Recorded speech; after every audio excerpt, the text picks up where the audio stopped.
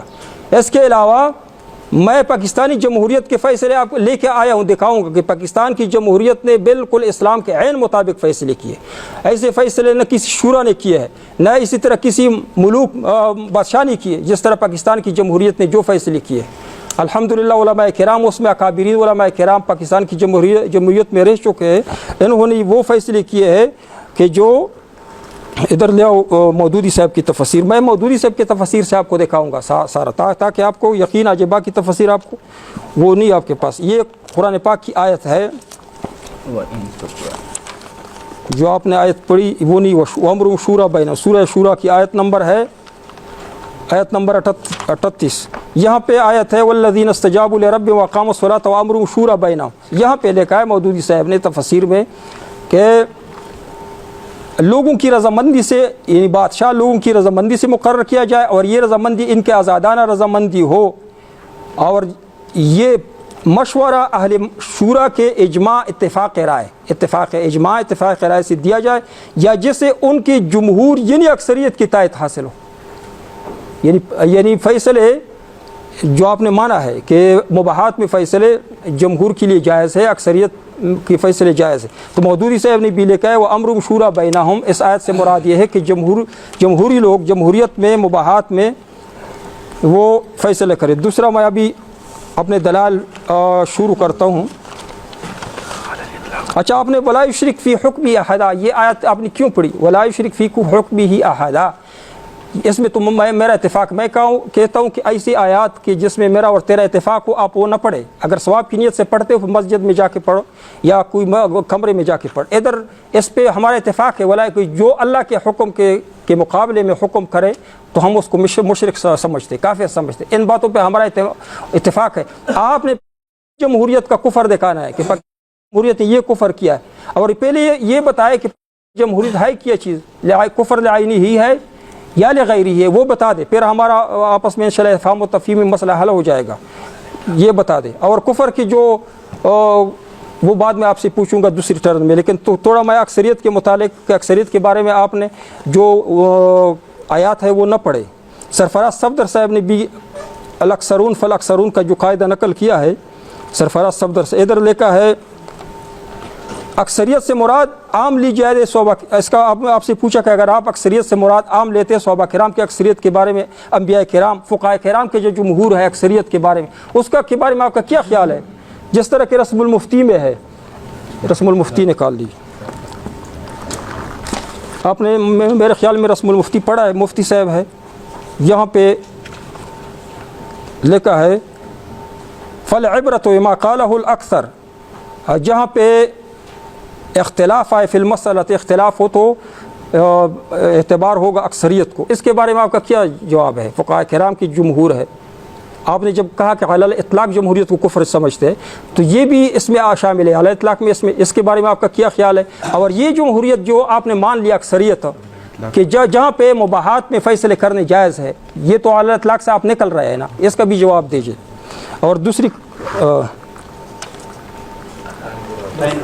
جی اچھا، بسم اللہ الرحمن الرحیم۔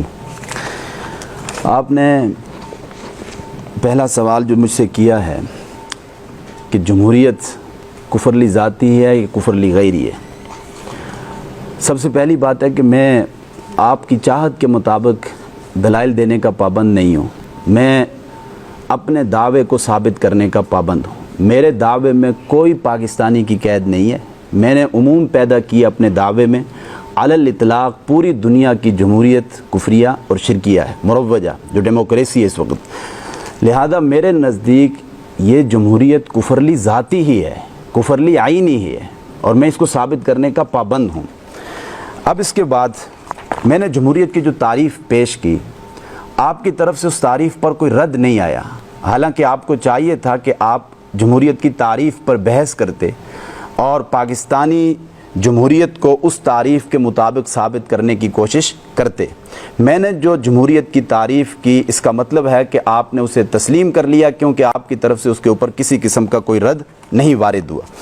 پھر اس کے بعد میں نے اکثریت کی نفی پر جو دلائل دیے ہیں، آپ نے کہا کہ فلاں تفسیر میں یہ بات لکھی ہے کہ یہ کفار کے بارے میں نازل ہوئی، یا یہ فلاں کے بارے میں آج ثابت کروں گا کہ اس وقت پاکستان کے اندر جتنے جمہوری علماء ہیں، خاص کر کے ہمارے دیوبندیوں میں، اور آپ نے کہا میں مولانا مودودی کا حوالہ پیش کرتا ہوں، میں مولانا مودودی کے عقائد اور نظریات کا فکر کا آدمی نہیں ہوں، ہاں صرف اسلامی نظام کے حوالے سے ان کو پڑھتا ہوں، ان کو فالو کرتا ہوں، باقی یہ کہ اور چیزوں میں میری ان سے بہت ساری چیزوں میں اختلاف ہے۔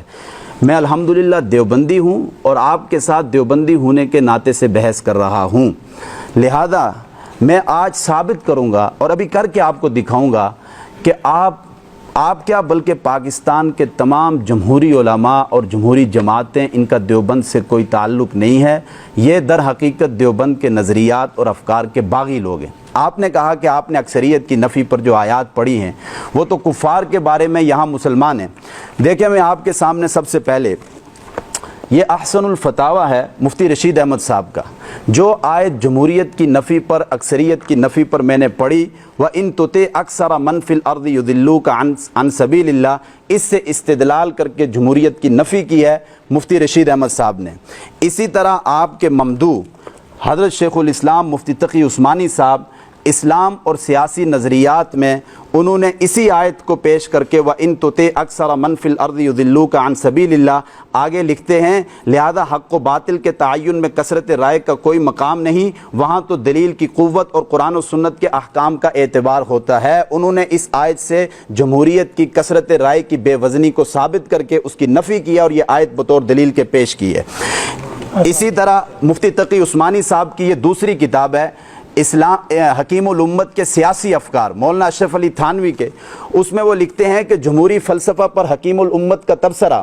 آج یہ واضح کر رہا ہوں کہ جو لوگ یہ کہتے ہیں کہ ہم اکثریت کی نفی پر جو آیات پڑھتے ہیں، میں آپ چھوڑیں کسی اور مودودی کو یا کسی اور کو، میں دیوبند حضرت تھانوی سے ثابت کرتا ہوں کہ انہوں نے استدلال کی ہے وَإِن تُطِعْ أَكْثَرَ مَنْ فِي الْأَرْضِ يُضِلُّوكَ عَنْ سَبِيلِ اللَّهِ۔ وہ آگے لکھتے ہیں اسی آیت کو لکھنے کے بعد بطور دلیل کے آگے لکھتے ہیں کثرت رائے کو معیار حق قرار دینے کے خلاف اس سے زیادہ واشگاف اعلان اور کیا ہو سکتا ہے۔ یعنی یہ جو قرآن کی آیت ہے وَإِن تُطِعْ أَكْثَرَ مَنْ فِي الْأَرْضِ، کہتے ہیں کہ کثرت رائے کو معیار حق قرار دینے کے خلاف اس سے زیادہ واشگاف اعلان اور کیا ہو سکتا ہے، یعنی انہوں نے بھی اس آیت کو بطور دلیل کے پیش کی ہے۔ اسی طرح میرے پیر و مرشد یہ سید مختار الدین شاہ صاحب اسرار العروج میں انہوں نے مستقل جو آیتیں میں نے پڑھی ان تمام آیات قرآن مجید اور اکثریت ایک عنوان قائم کیا اور ساری آیات پیش کر کے آخر میں وَإِن تُطِعْ أَكْثَرَ مَنْ فِي الْأَرْضِ يُضِلُّوكَ عَنْ سَبِيلِ اللَّهِ ان آیات کو نقل کر کے انہوں نے اکثریتی رائے کو بے وزن اور اکثریتی رائے کو غیر معیار حق قرار دیا ہے کہ اکثریتی رائے معیار حق نہیں ہے۔ دیکھیں آپ پہلے ایک نقطے کو سمجھیں کہ اکثریت میں ایسا نہیں کہہ رہا کہ اکثریتی رائے کا بالکل اسلام میں کوئی حیثیت ہی نہیں ہے۔ اسلام کے بہت سارے مسائل ہیں کہ جن کی بنیاد اکثریتی رائے کے اوپر رکھی گئی ہے، میں اس کا اقراری ہوں، لیکن جمہوریت میں اور اسلامی نظام میں فرق یہ ہے کہ جمہوریت کثرت رائے کو معیار حق سمجھتی ہے، جبکہ اسلام کثرت رائے کو معیار حق نہیں سمجھتا۔ وہ صرف یہ کہتا ہے کہ بس کثرت رائے کی حیثیت جو ہے وہ قطع نزاع کی ہے، یعنی کوئی جھگڑا ہو جائے کسی مباح مسئلے میں دونوں طرف دلائل ہوں تو کثرت رائے سے کسی ایک جانب کو ترجیح دی جائے گی۔ یہ میں نے آپ کے سامنے چند معتبر دیوبندی شخصیات کے حوالے پیش کیے جس سے یہ ثابت ہوتا ہے کہ آپ کا حقیقت میں دیوبند مکتب فکر سے کوئی تعلق نہیں، آپ دیوبند کے افکار اور نظریات کے باغی لوگ ہیں۔ اب اس کے بعد ایک اور کتاب جو میں آپ کے سامنے پیش کرتا ہوں، کہاں ہے وہ؟ فطری حکومت، معتمم دارالعلوم دیوبند قاری طیب صاحب کی جو کتاب ہے فطری حکومت، اس میں باقاعدہ طور پر جو آیات اکثریت کی نفی پر میں نے پڑھی ہے ان ساری آیات کو انہوں نے نقل کیا اور اپنی کتاب کے اندر، ٹھیک ہے، تو حالانکہ وہ معتمم دارالعلوم دیوبند ہیں۔ تو بہرحال اس کے بعد آئیے، آپ نے کہا کہ بھائی دیکھو اگر تم علی الاطلاق جمہوریت کو کفر کہتے ہو تو فقہا کے جمہور کا کیا بنے گا؟ دیکھیں فقہا کے جمہور کا جہاں تک اس اصطلاح کا مطلب ہے، پہلے تو میں آپ سے ایک سوال کرتا ہوں, اس سوال کو لکھ لیجئے. آپ کو یہ ثابت کرنا پڑے گا, مجھے دکھانا پڑے گا کہ خلافت راشدہ کے دور سے لے کر خلافت عثمانیہ کے خاتمے تک کس زمانے میں, اسلام کی اس تاریخ میں کس زمانے کے اندر لفظ جمہوریت کو اسلام کے سیاسی نظام کے لیے بطور اصطلاح کے استعمال کیا گیا ہے. اس سوال کو اچھی طرح ذہن نشین کر لیں, لکھ لیں. پھر میں دہراتا ہوں اس سوال کو.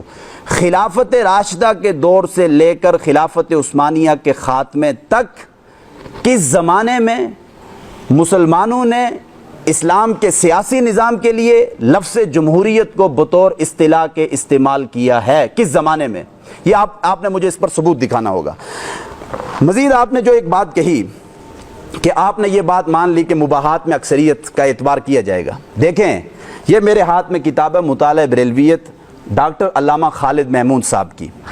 اس میں وہ جلد نمبر 4 ہے اور صفحہ 288. یہ دیوبند کی مایا ناز شخصیت ہیں اور فرق باطلہ پر انہوں نے بہت کام کیے. میرے استاد ہیں, میں نے ان سے پڑھا ہے. علامہ خالد محمود رحمۃ اللہ علیہ وہ لکھتے ہیں, اسلام میں یہ کہیں نہیں کہ جن مسائل میں کوئی نص موجود نہ ہو, نہ قرآن کی نہ سنت کی, ان میں عددی اکثریت سے فیصلہ کر لیا کرو. یہاں علمی اکثریت مطلوب ہے, عددی اکثریت مطلوب نہیں ہے. یعنی مباحات میں بھی علمی یہ پارلیمنٹ میں بیٹھے ہوئے یہ فیصلہ کریں گے, یہ شریعت کے مباحات, یہ کون ہوتے ہیں فیصلہ کرنے والے؟ جن کے اندر جس شیطان ملک کو سورہ رحمان تک پڑھنی نہیں آتی, اور جو وہ موچوں والا جو آج کل وہ عمران خان کے ساتھ ہے, کیا نام ہے اس کا, گنڈا پور, جس کے جمعیت والے اتنے مخالف ہیں. ٹھیک ہے, مجھے بتائیں کہ کیا یہ لوگ شریعت کے فیصلے کریں گے مباحات کے اندر؟ وہاں پر بھی عددی اکثریت نہیں, علمی اکثریت مطلوب ہے. اور میں اس پر کئی احادیث, بخاری کی ایک حدیث آپ کے سامنے پیش کرتا ہوں, دکھانا. بخاری میں امام بخاری رحمۃ اللہ علیہ نے باب قول اللہ و امرہم شورا بینہم یہ عنوان قائم کیا.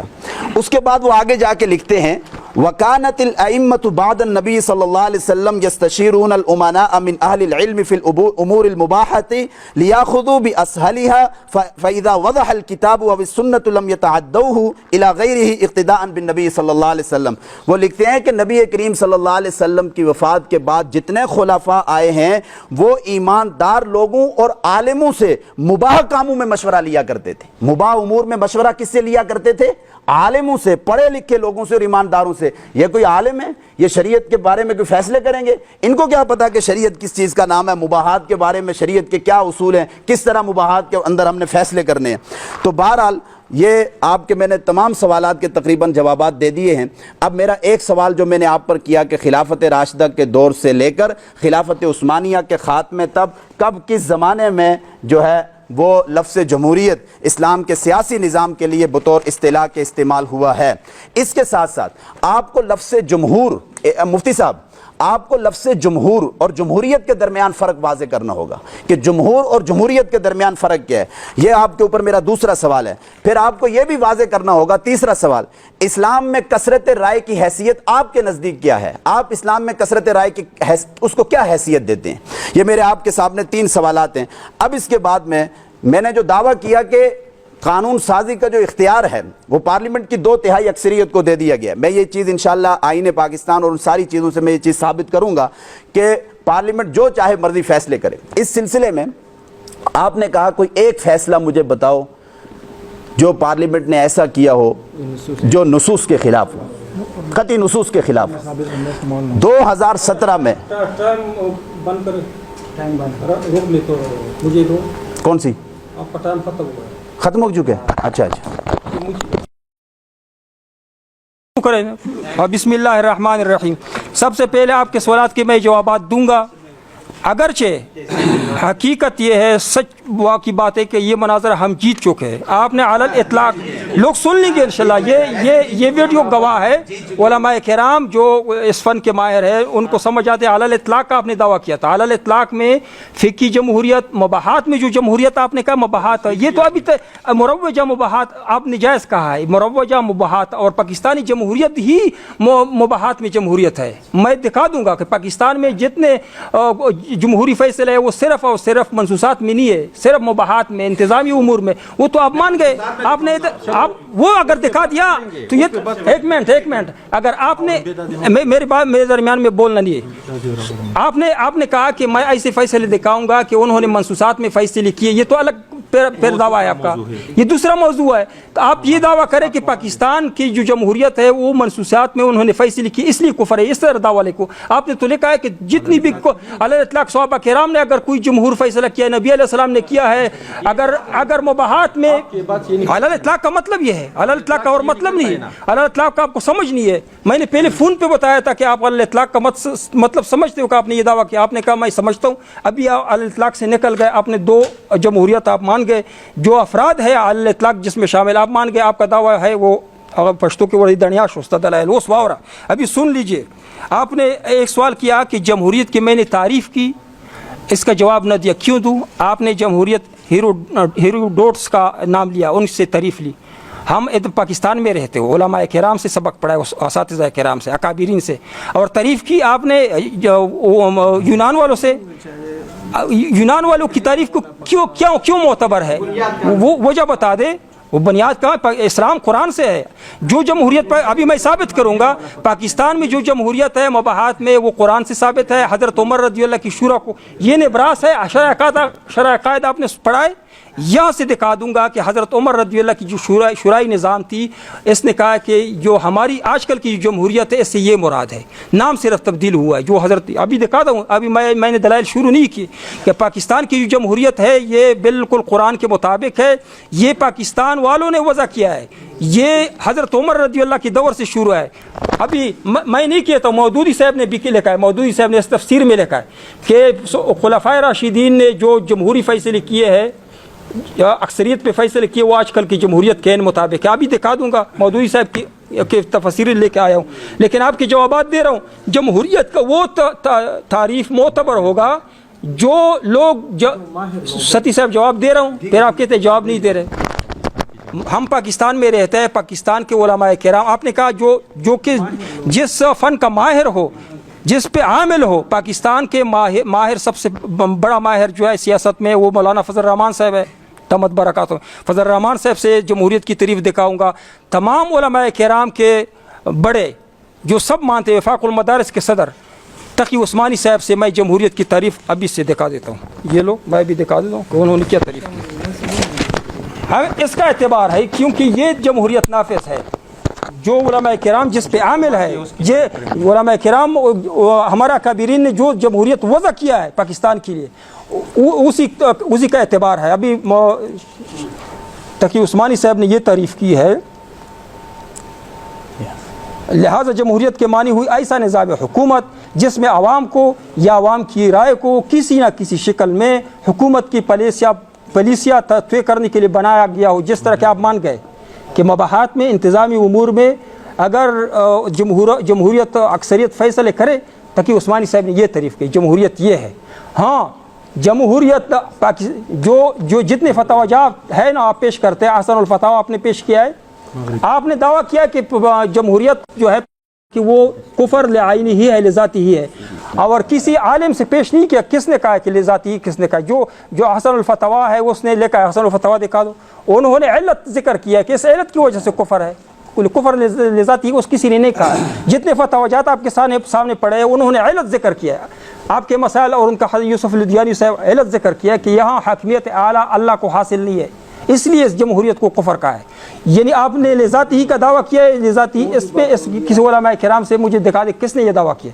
لذاتی ہی اگر آپ نے دعویٰ کیا، اچھا تو پھر اس کے لیے قطعی ثبوت اور قطعی دلالت دلیل بھی دے دینا. تو آپ تو کہتے ہیں تو اکثر من فی الارض، اس میں تو وہ بھی شامل ہے مباحات والا اکثریت. تو قطعی ثبوت و قطعی دلالت جس میں کوئی اور معنی کا احتمال نہ ہو، آپ تو ادھر یہ نکال رہے. اچھا اس کا جواب دے، ایک سوال لکھ دے میرا، میں آپ کے جوابات دے رہا ہوں کہ یہ جو دو قسم کی جمہوریت اکثریت آپ نکال رہے ہیں، وَإِن تُطِعْ أَكْثَرَ مَن فِي الْأَرْضِ يُضِلُّوكَ عَن سَبِيلِ اللَّهِ، یہ کس آیت کے تحت نکال رہے ہیں؟ اس کا جواب دیں.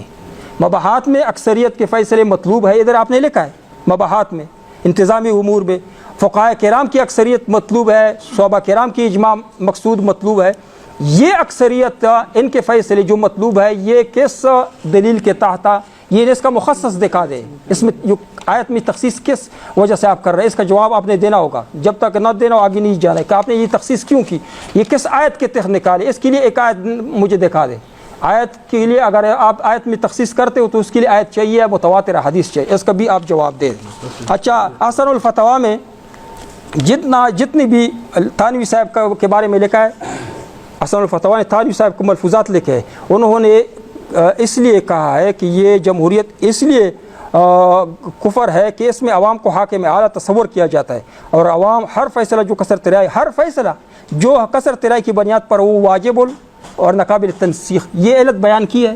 کس نے اس کو کفر لذاتی ہی کہا ہے، اس کا جواب دے۔ یہ احسن الفتویٰ والے نے علت بیان کی کہ اس علت کی وجہ سے کفر ہے۔ میں کہتا ہوں کہ جتنی علماء کرام نے علت بیان کی ہے کہ اس علت کی وجہ سے حاکمیت اعلیٰ اللہ کو حاصل نہیں، عوام کو حاصل ہے، پاکستانی جمہوریت میں یہ علت موجود نہیں ہے۔ آپ نے کہا کہ خلافت راشدہ سے دکھاؤ کہ جمہور پہلے تھا، خلافت عثمانیہ سے کے بعد آپ نے یہ کہا کہ میں بتاتا ہوں کہ نبی علیہ الصلوۃ والسلام نے بھی جمہور اکثریت پہ فیصلے، صرف نام تبدیل کرنے سے کچھ نہیں ہوتا، جمہور اکثریت کو کہتا ہے، اکثریت کے فیصلوں کو کہتے ہیں۔ ابھی میں اپنے دلائل آپ کو دکھاتا ہوں۔ دستور اسلام سے پہلے میں قرآن پڑھتا ہوں۔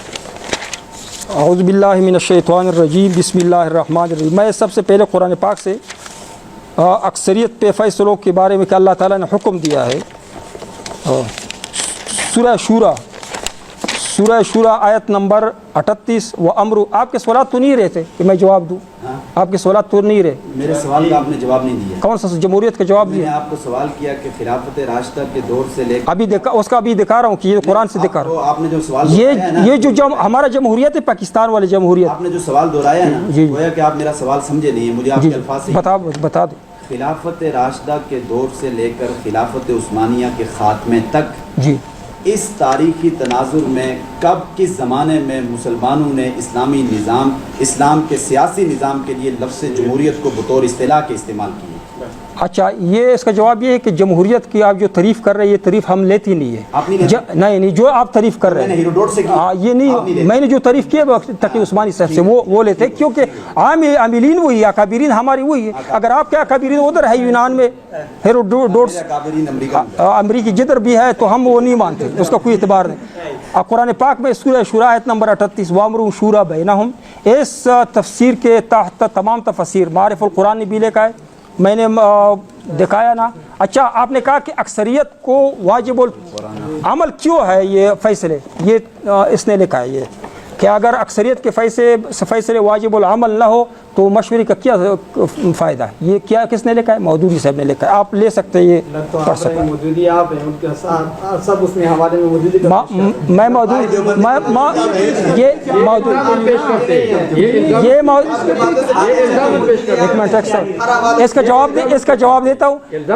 یہ اس نے آپ کے بھائی نے کہا ستی صاحب کہ میں مودودی صاحب کے نظریات سے، یعنی حکومت نظریات سے متاثر ہوں، تو میں یہ الزاماً یہ پیش کر رہا ہوں۔ باقی معارف القرآن پیش کروں، معارف القرآن دیکھا میں، معارف القرآن تب باقی یہ خود اس نے کہا کہ میں ان سے متاثر ہوں۔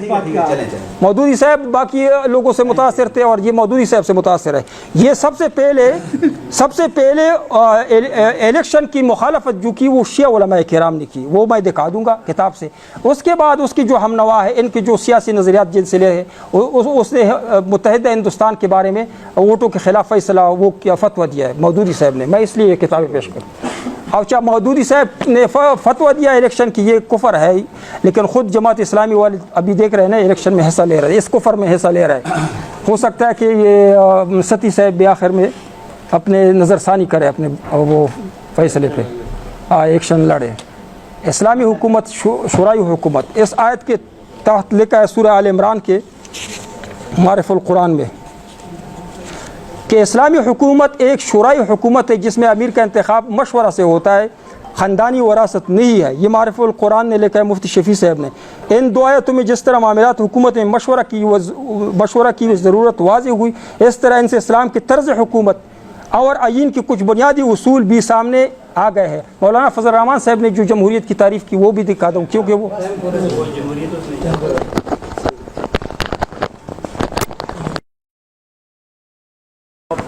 بسم اللہ الرحمن الرحیم۔ دیکھیں،